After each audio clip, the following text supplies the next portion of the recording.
Alright, back again, Luke here. And today, as you can see in front of you, we have another arcade PCB. This one's from Ken6275, and it was one that I just wound up getting here in that lot that he had sent out to me. This is probably one that's in the most difficult shape here, difficult condition. As you can see, the board has seen much, much better days. And we're going to see what we can do about fixing this up. Oh, there's a couple of things here that I can see right off the bat. I don't know if you can see over here, but there are a couple of pins that are already touching together.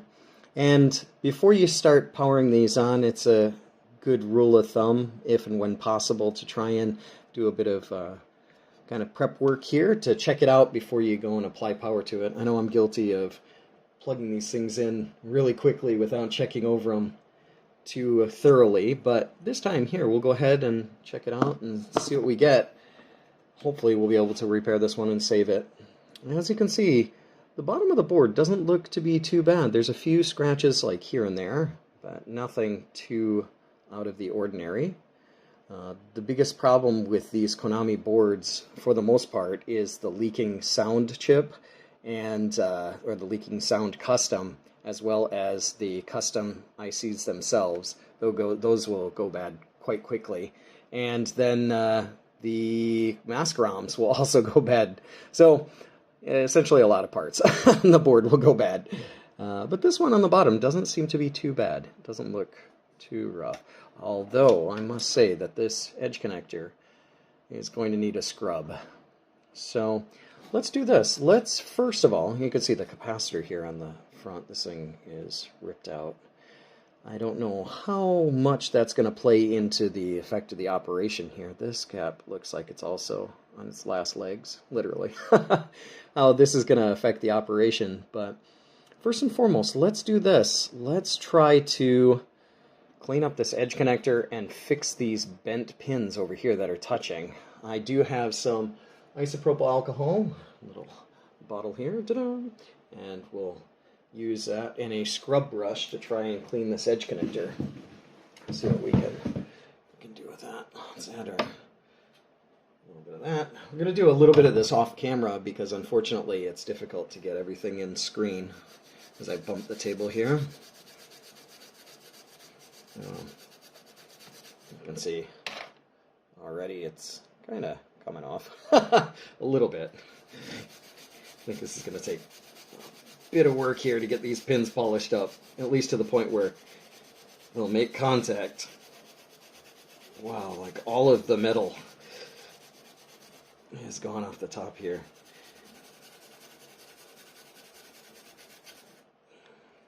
It's a bit tricky to do this off camera just because there's so much grime. I wish I had a bit of the what is it, Brasso or something. That would be a lot easier to get through this.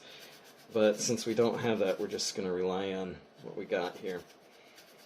This may take a few minutes, so you can see it's kind of coming, but not much. So what I'll do is I'll take a break here. I'll come back and show you what it's looking like after we get all this grime off. So as you can see here, this is our kind of polished up connector. It doesn't look too bad compared to before. The next thing we'll do is we'll go over here and see if we can bend these pins back a little bit. Normally if you use a pin set or if you have an X-Acto knife, you can separate these pins. But these are some kind of preliminary things you want to do before you apply power to these boards. Now this can be very tricky because sometimes they can lift off the board. So some people will say put something in between this and the other side so you don't break it loose. There's a multitude of different ways to go about these here, but this one is, yeah, these ones are stuck together quite a lot. I think this one could probably go over just a bit more.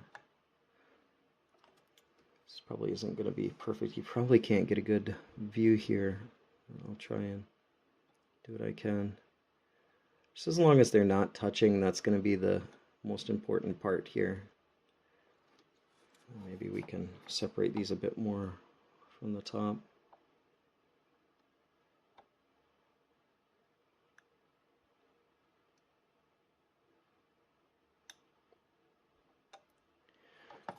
The second one over here, this is going to be tricky to do as well.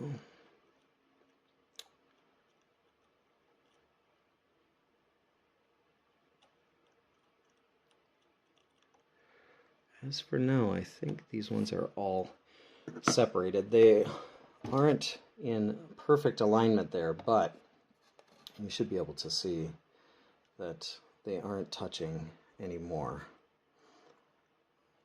Go back over that and double check, but I think those ones are okay. But we're going to have to look over all these other ones and make sure there's nothing else touching. This one looks like it has some kind of debris in between. Maybe that was just some dirt or something here. Let's see. Anything else? If we come across it, it's going to be really difficult to see from my end here looking through the camera. But with these customs, all it takes is just one short in the wrong spot, and the custom will be toast. There's a lot of leakage around these here. There's one over here too. A little bit of some kind of material. Maybe that's just a spider web. That could be alright. Well, you'll notice there's some kind of leaking liquid around this. This really makes me wonder if this is going to be okay, because that's this is part of the graphics. I think this is one of the graphics ones, or it's part of the boot sequence. It's going to be responsible for that. And got a couple over here. It looks like there's some lifted pins, possibly, on a few of these. Another one up front. Alright, so it looks, for the most part, to be okay. There's definitely a couple of lifted pins, I believe, up here at the top, like around this area. So, next thing we'll do is check, see if this thing has any bridged contacts. See if the positive and negative terminals are bridged or not. This is also an important step here. So we'll just take our probe. It's on continuity mode. Okay, that's good. Okay, so no shorts. No shorts on the ground, or ground to 5 volts or ground to 12 volts. That's alright. Alright, I think, you know, despite the way it looks here and the way everything is kind of dirty and hanging in there, I think it should be at least good enough to test. So what we'll go ahead and do, and we'll go ahead and plug this in, and so make sure this is all fully aligned. Alright, so first run here, let's see if it does anything. Hopefully not smoke. Got our monitor plugged in. Let's see what we get. Ready? And that is not promising. There's nothing. This thing is getting absolutely nothing. Let's see. If we turn it off here, let's turn this thing off again. The voltage is a little bit low, but I don't think that's going to change things too much. I don't know where I put my screwdriver here. Let me see if I can readjust this a little bit, and then we'll come back and we'll try it again. Okay, so I've adjusted the voltage. Try and give this another shot. Oh, that's promising. Oh my gosh, are you kidding me? No way. There is no way.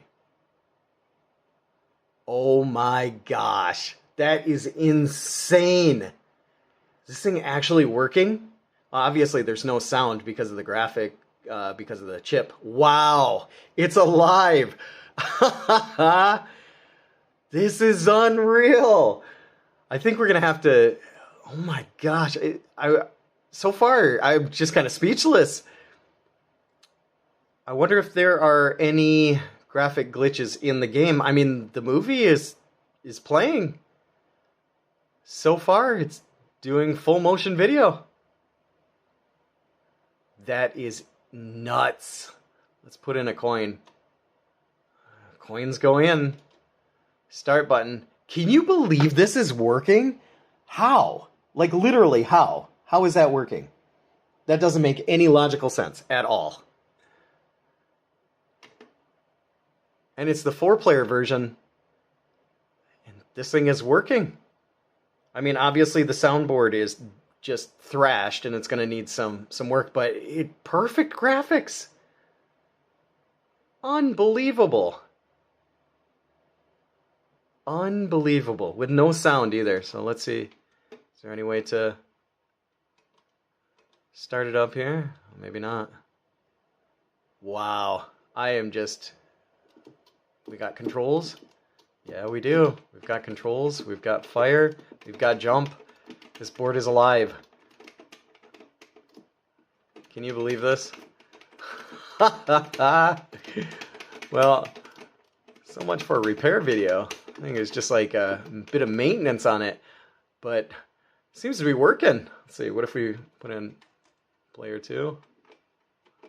Player 2 is also working. We got player 2 controls. Well, geez. All right, then. I suppose the next thing we're going to have to do here is try and fix this sound module over here.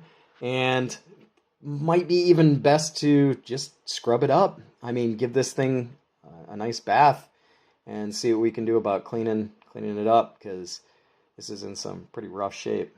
So I think that's what we'll do next. We'll try and take it in to the sink, and using some simple green, we'll try and buff this thing up a little bit.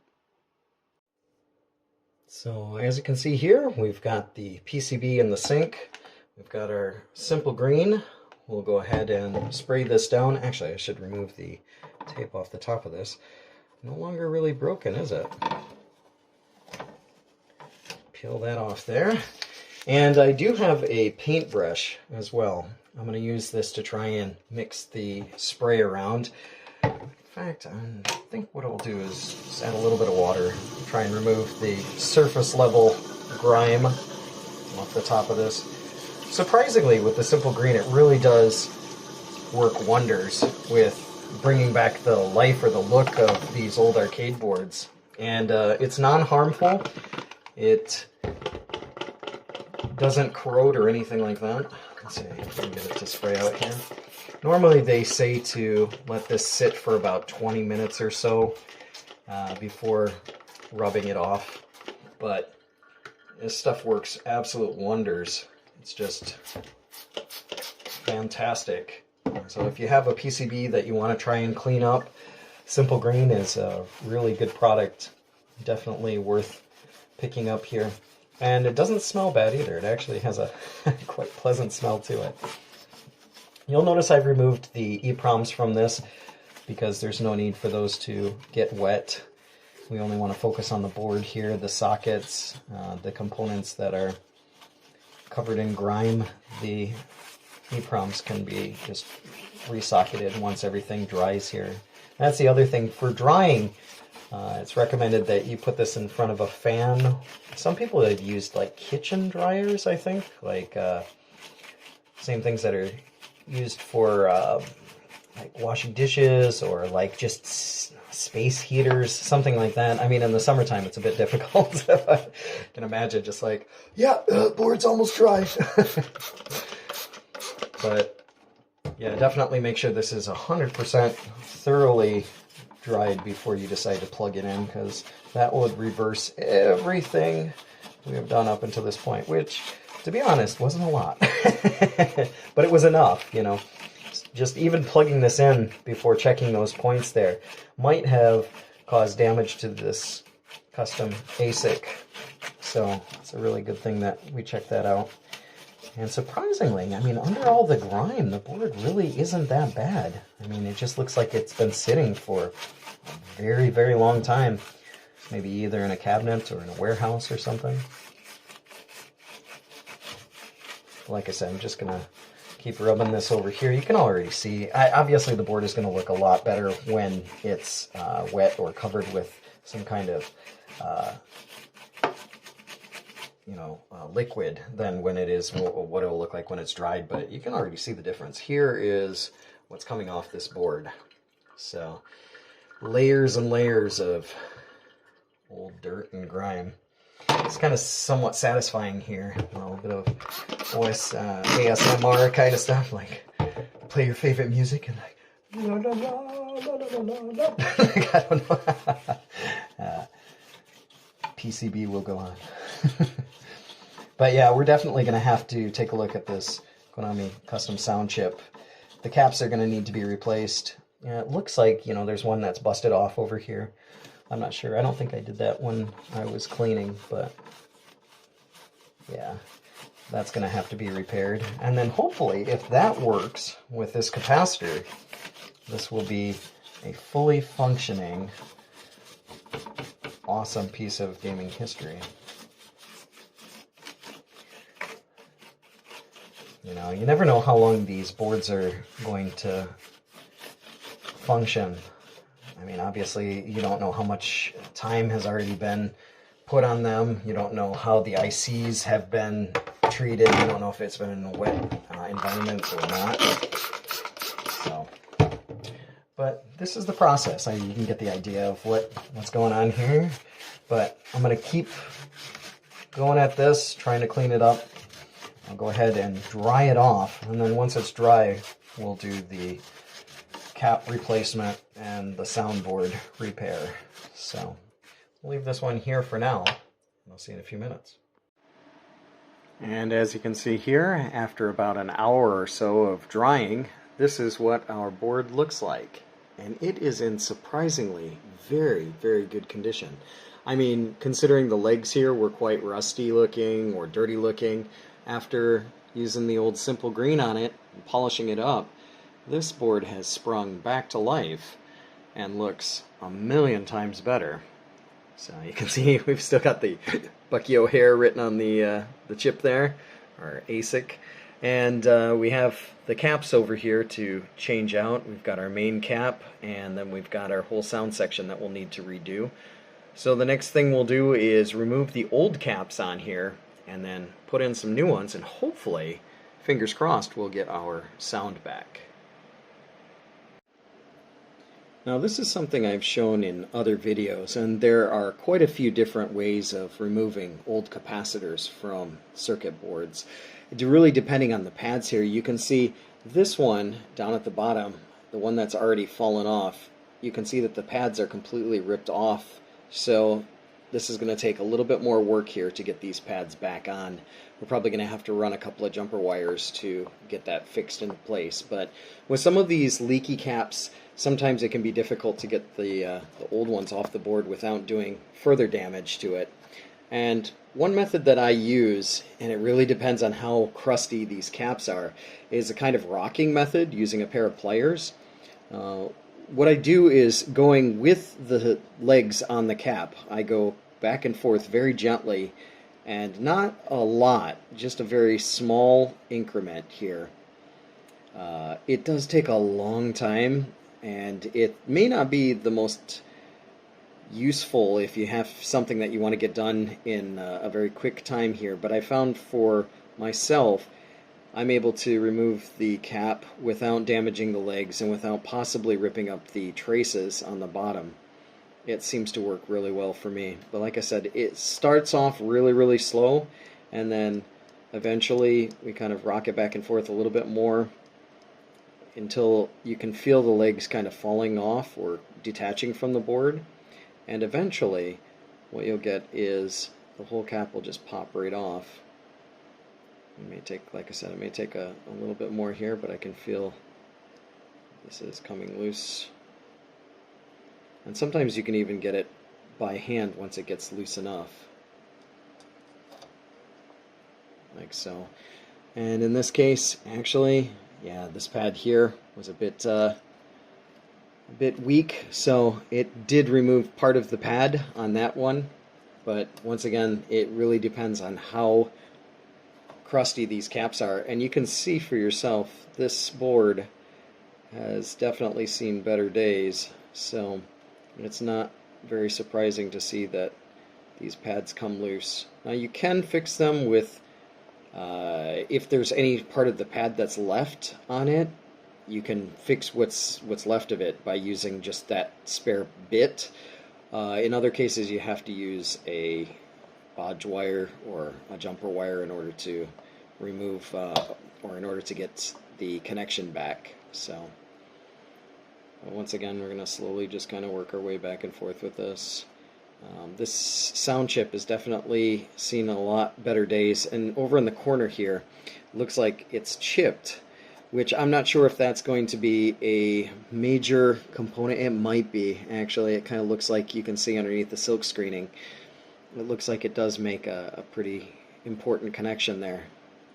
We may have to go back and check it. Looks like it makes a connection with this resistor, possibly, that's underneath the silk screen.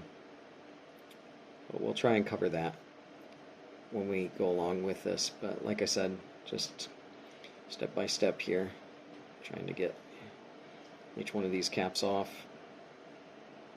the best we can. Hopefully that is still making a little connection. That would be really nice.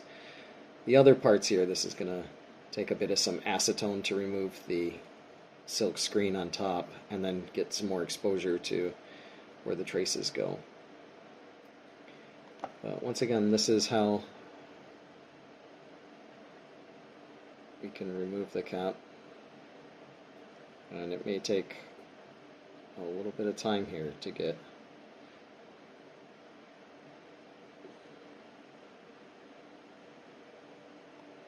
this one still has quite a ways to go. This one seems like it's on there quite solid.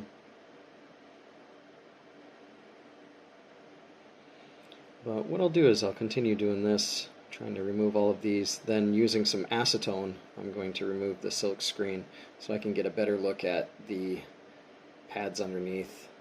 And you have to be careful with acetone too, because it can eat away the traces, so I might just try it on a little small spot and see what the effects are with it, and then just go from there.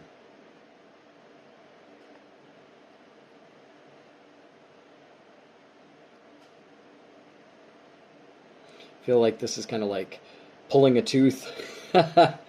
You know, you get it kind of loose and wiggle it around, and then eventually it just kind of pops right off.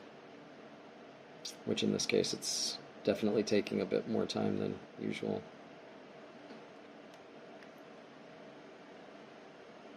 Oh, there we go, I can feel it.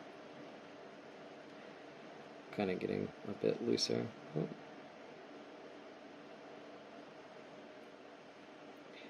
But yeah, nevertheless, this is one way to do it. A lot of other people use the cutter method, and I think if you have a really, really good board where the traces are in good condition, and maybe a newer board, the side cutter method would work. But for these older boards, it's a bit tricky. Here you can see what I was able to do is keep the base on this, so I should be able to just slightly pop this away. I know it's going to be stuck on there with some of this paint. Hopefully, there we go. You can see with this one, so the previous one is the one that was ripped out, and this is the current one. So it does have the two pads left on it, which we can definitely solder to. So that'll be something to hopefully try and be careful of around with these ones as well. But yeah, I'm a little bit concerned about this part here. I'm not sure if that's going to be making a good contact or not. Nevertheless, we'll get on that, and we'll try and come back and see how we've done in just a little bit. So here's what it looks like after removing the paint on the top and those other caps, and you'll definitely see that this furthest pin here at the front is one that we are going to need to replace. We're going to have to put a wire on that to fix it.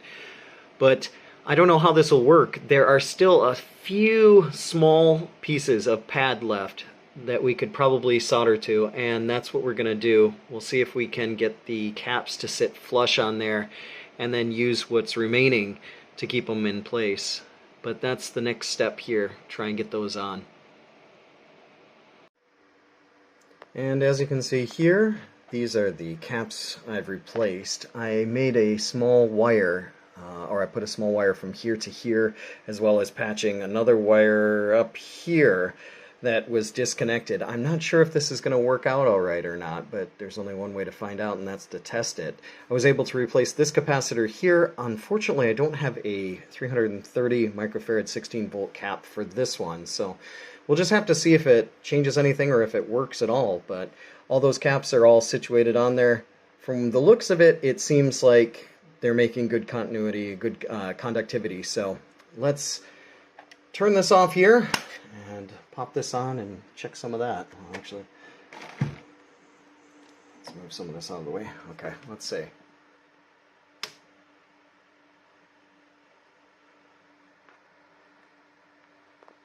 I don't even know if this is on.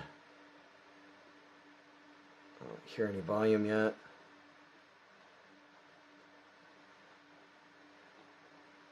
Nothing really going on here. Let's see if we put in a credit.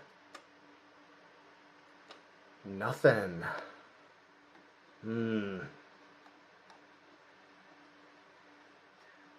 Okay, we're not getting anything here at all. So, still seems to be a problem with this. And that could be a number of things. Could be the amplifier here. Could be bad. Or it could be on the bottom of this. We might have to take this whole unit out, as there's an amplifier on the bottom, which can also go bad. I don't hear anything going on right now. Okay, so I decided here to break out my audio probe, and this is one that I made up a while ago thanks to the parts from Caius, or Caius Arcades. And this allows you to check different parts on the circuit to see if you can find any sort of sounds, like for example the amplifier here. You can get different sounds. If it's working or if it's not, it'll let you know. And after going over here and testing that one point, remember that leg that we wound up breaking? We touch here, you can hear we now have sound. So we have a problem with our custom IC here, and I don't know if that can be repaired by just fixing that trace there, but it seems like there's something wrong with this. Maybe on the bottom part here it's just not making a good contact, so we'll go ahead and try and work out what's going on with this and see if we can get this to output to our sound section, because it does seem to be getting sounds and the sound effects are working, but unfortunately we're not getting these to go out through our speakers. So let's see what we can do about fixing this. Like I said, I thought this was patched, but apparently there may be something else wrong with it.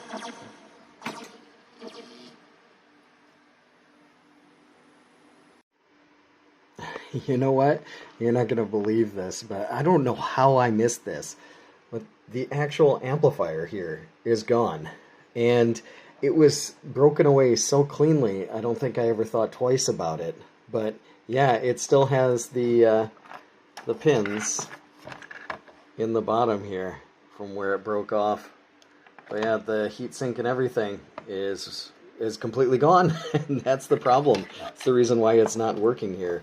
So I don't think that I have an exact replacement. I may have the sound amp, but I don't think I have the heatsink for it. So what we'll do next here is we'll try and remove this. I'll see if I can put in the missing amplifier, and we'll see if we get sound. But that's our next step there. Unbelievable.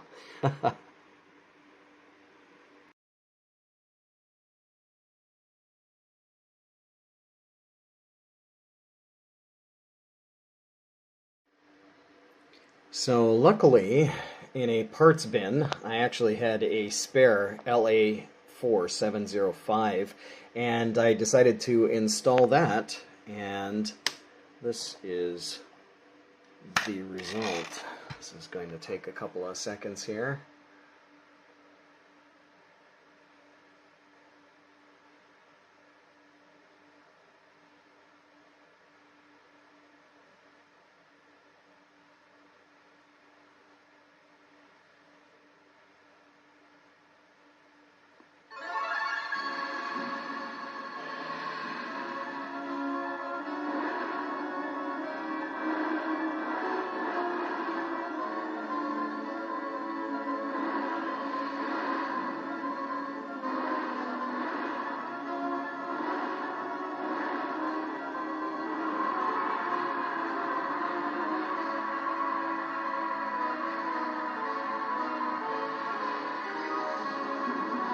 complex, and the evil Toad Empire is planning to enslave the entire Aniverse.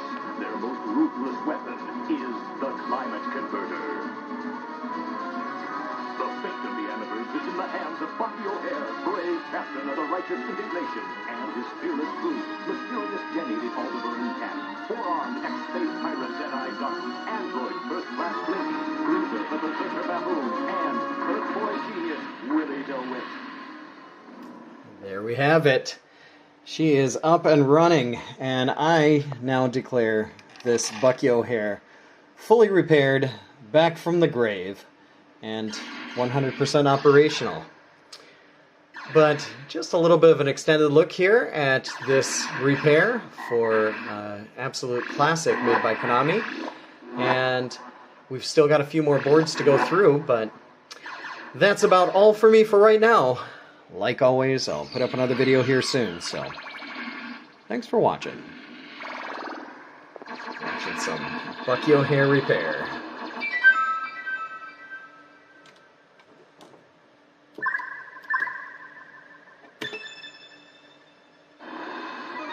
Troopers begin their invasion of the planet wall, Bucky's home planet. Like a slithering pack of filth bums fucking amazing. How can they do such a thing? The Aniverse will see from those wart-brain toads. Attention all hands, battle stations. Let's croak some toadies.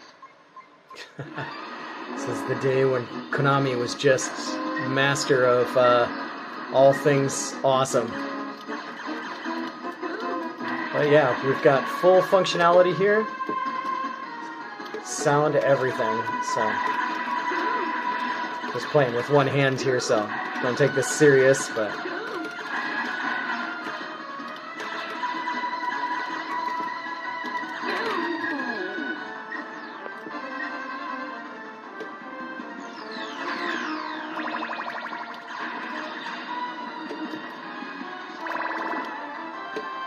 yeah, fully functional board. This is just so cool. Really glad to be able to have brought this one back to life here.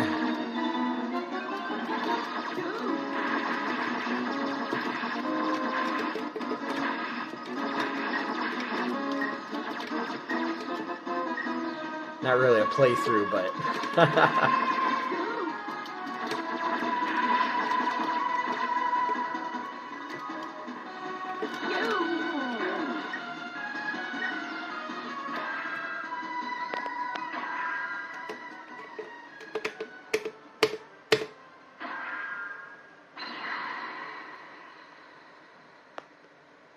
definitely need to get a heatsink for that.